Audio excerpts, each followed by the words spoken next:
Trending ngayon sa social media. Vice ganda, hindi napigil ang magbigay ng kritika sa ginagawa ni Carlos Yulo sa kanyang pamilya. Simulan ang kwento sa pagpapakilala kay Carlos Yulo bilang isang matagumpay na atleta sa larangan ng gymnastics, i-highlight ang kanyang mga kamakailang tagumpay. Pagkatapos, ipasok ang kontrobersya tungkol sa kanyang relasyon sa kanyang pamilya, kung saan ang kanyang mga pahayag ay nagdulot ng malaking reaksyon mula sa publiko.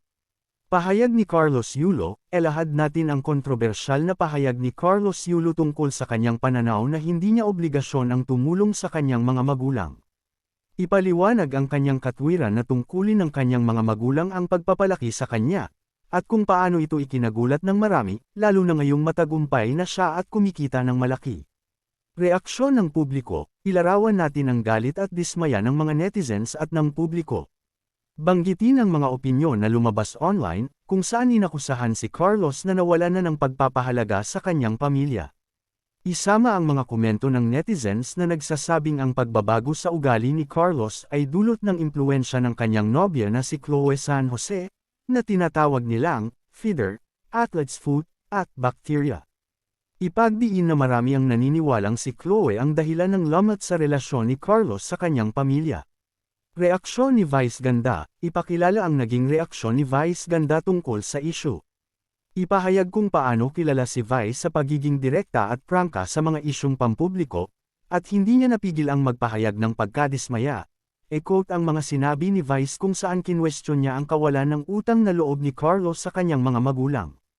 Binanggit niya na sa kabila ng tagumpay, dapat igalang at pasalamatan ni Carlos ang kanyang pamilya. Isama ang mga mabibigat na salita ni Vice na nagsasabing huwag hayaang maimpluwensyahan si Carlos ng nobya niyang tinatawag niyang feeder, bacteria, at athlete's foot. Tapusin ang kwento sa pagbibigay ng mas malalim na pagninilay tungkol sa kahalagahan ng kwento.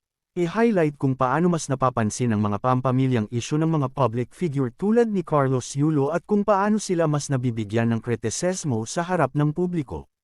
Carlos Yulo, isang pinakamagaling at first-time dalawang gintong medalya sa Olympic sa Paris 2024. At maituturing ka sanang bayani. Ngunit ang tagumpay mo ay tagumpay rin sana ng iyong pamilya, kaya sa pamilya mo ay isa kang kabiguan. Hindi ka karapat-dapat na aituturing na bayani ng Pilipinas. Ikaw ay hindi dapat tularan lalong-lalo na sa mga bata at sa mga sumusunod na henerasyon. Isa kang basura sa pananaw ng sambayanang Pilipino. Kung nagustuhan niyo ang video na ito, huwag kalimutang mag-follow, like, comment, at share para lagi kayong updated sa mga susunod kong uploads. Maraming salamat sa inyong suporta.